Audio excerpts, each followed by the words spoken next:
Adik. Adik. Ya Allah adik ni.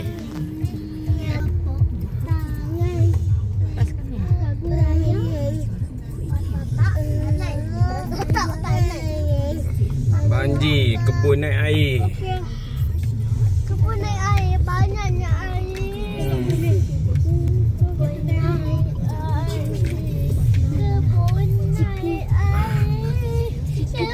Cikgu banana. Oh. Lama datang rumah kebun. Cikgu banana.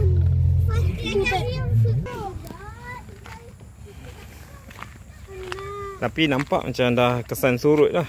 Asal dia kat sini.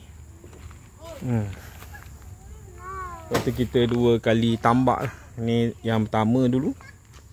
Ni yang tinggi sikit lah untuk rumah. Sana semua lah.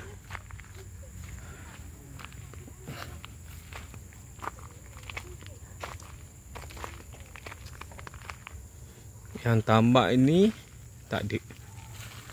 Oh, dia orang buka baik belakang.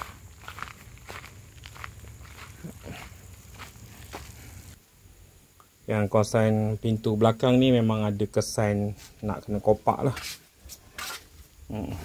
Ni kunci ni pun dah barai. Ni pun ada kesan dia ketuk . Ini pun dah bengkok. Belakang ni pun sepah lah semua.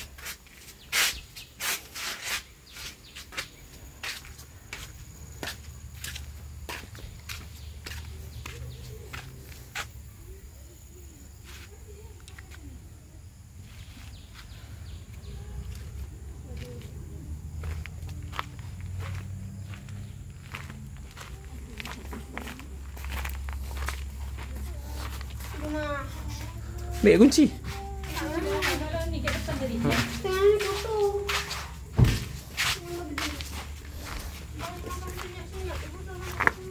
Siapa kat mana? Pakai kasut. Pakailah kasut ni masuk rumah.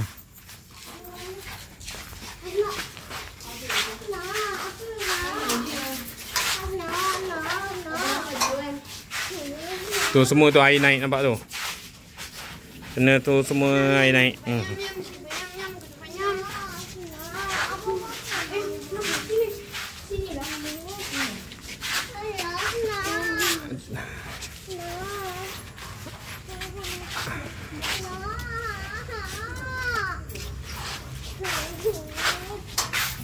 Bagi dia ni, Azim. So ni ada ulat ni, dia buat rumah dia kat dalam. Cuti hari bekerja 1 Mei. Jadi berpeluang balik rumah kebun. Salam lama tak datang 2 bulan tak datang rumah kebun. Ya, jom masuk, jom masuk. Masuk dulu ibu, itu nanti ayah ambil. Ya, banyak cicak duduk. Ibu nak sapu dulu ke apa? Nak sapu dulu ke? Duduk luar dulu. 1 Mei 2025.